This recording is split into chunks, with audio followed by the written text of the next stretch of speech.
ولذلك دولة إسلامية. يا سيدي الإسلام 100% هو سياسة. هذه السياسة التي تحكم العالم اليوم ليست من الإسلام ولا في الإسلام منها ولا هي من الإسلام. هذه السياسة قائمة على الكذب وعلى الخداع ومكفلي، والوسيلة تحرر والغاية تبرر الوسيلة. والله أعلم. كان حب يبين إنه مش كلمة عملية إنه ننتخبوا، ما يش إنه ننتخبوا كما ينتخبوا تو في المجلس التأسيسي والبرلمانات الخفرية والشركية. لا، هو انتخاب إنه الشعب يعين في عملية تعيين. والله أعلم في فهمي الشعب. هلا أنت تكون تيار. كيف أطحتم زين العابدين؟ مش الشارع. أنت عندما تخرج إلى الشارع وتقود الشارع أن لا تبقى مبتعد عن الشارع، وتخرج مرة واحدة وفي كل المدن التونسية تقول الشعب يريد الخلافة،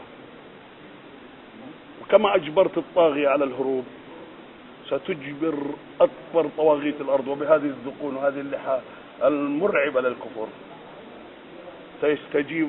ما له مالي أنا، هذه بلادي، ديار الإسلام، هذا أنا أريد أن أطبق فيها حكم الله، ما لكم مالي.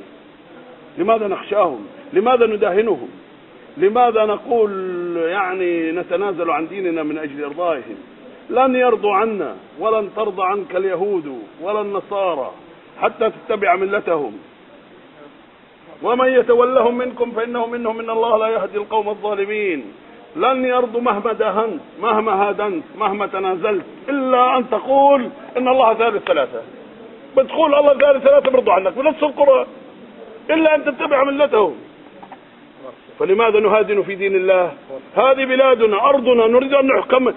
جربنا كل شيء، جربنا أصبحنا مختبر للتجارب. جربنا الاشتراكية، وجربنا الرأسمالية، وجربنا العلمانية، وجربنا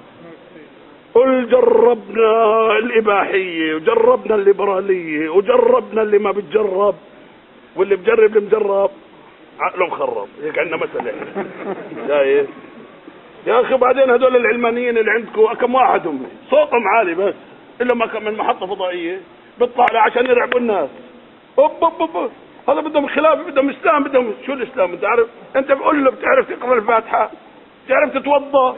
بتعرف تستبرئ من بولك؟ ولا تعال افحصك، انت مستبرئ من بولك ولا مستبرئ من الغائط؟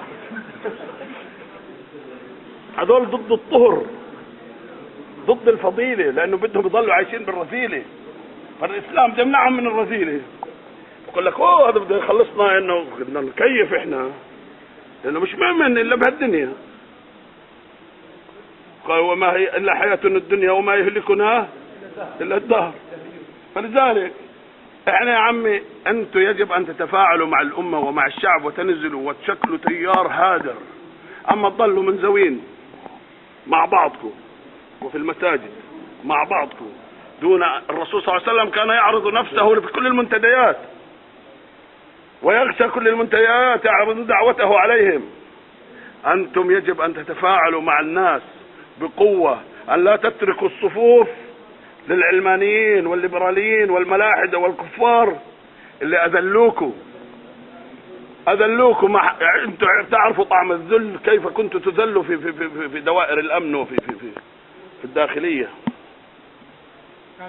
ولذلك يجب أن أي وسيلة، وأن تأخذوا الناس بالحلم، أن تأخذوا الناس باللين، أن تأخذوا الناس بالحكمة، أن إذا أحد عنده جلافة، عنده عنف، لأن هذا ينفر. ولو كنت فظا غليظ القلب لانفضوا من حولك. حاورني بالتي هي أحسن، حاورني بالتي هي أحسن، حتى نصل عندما نقدم الإسلام كما هو ونفهم الإسلام. أنا حدثتكم عن الأسئلة التي طرحت عليكم، أنا أجبت عليها ب8 كتب سأزودكم بها عن طريق الإخوة، وأنتم تطبعونها وتتداولونها إن وجدتموها تصلح وتتوافق مع القرآن والسنة. فيها ثقافة عقائدية، فيها توحيد، وفيها سياسة، وفيها فكر وثقافة وسياسة واقتصاد. حتى لو بدك تحاور العلماني ستجد كيف تحاوره، الماركسي الكافر الملحد تحاوره، الصوفي الطرقي تعرف كيف تحاوره، اللي بتحالف مع الليبراليين والعلمانيين تعرف كيف تحاوره، اللي بنكر عقيدة الولاء والبراء تعرف كيف تحاوره.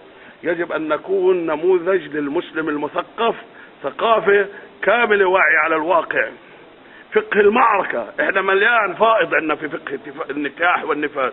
كل الشيوخ بيحكوا بالحائض وبالنفاس وبالنكاح، علماء السلاطين. اما اقول له تعال احكي لي فقه الجهاد، فقه المعركة، من هو العدو، من هو، واحكي لي بالولاء والبراء. قل لك يا اخي هذول من الذين جعلوا الدين عضين، اتخذوا القرآن عضين، هذول من المقتسمين. ولذلك الدين كامل شامل. التوحيد لا يمكن أن يكون توحيدا صحيحا إلا إذا كان كاملا شاملا. توحيد سياسة واقتصادا وعلما وكرها وحبا وولاء وبراء واجتماعا وفي كل المجالات. إذا ما كان التوحيد في كل توحيد كامل شامل في كل شيء لا يكون توحيد. الله غني عنا ولو بحاجتنا، احنا اللي بحاجته، واللي مش بحاجة الله يدبر حاله.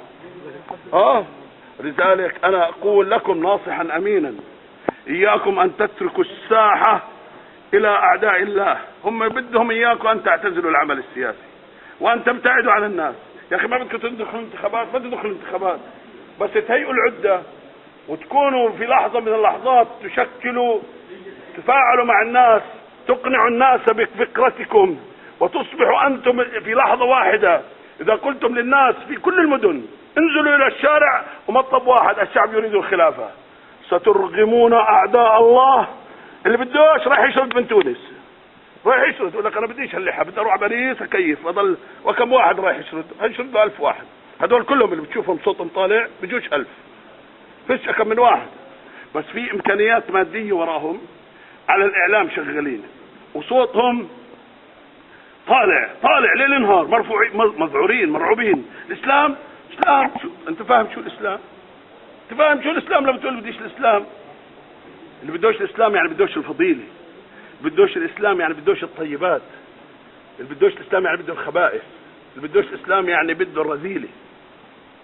الإسلام يدعو إلى كل فضيلة.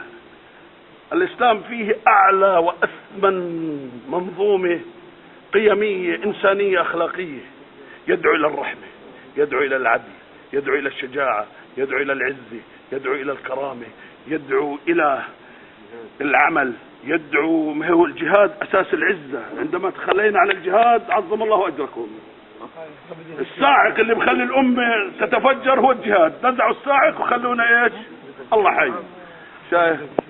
فلذلك أنتم يجب أن اعتبروني أخا لكم، اعتبروني يعني أنا معظمكم في مقام أبنائي، يعني أنا لقد هرمنا زي ما قال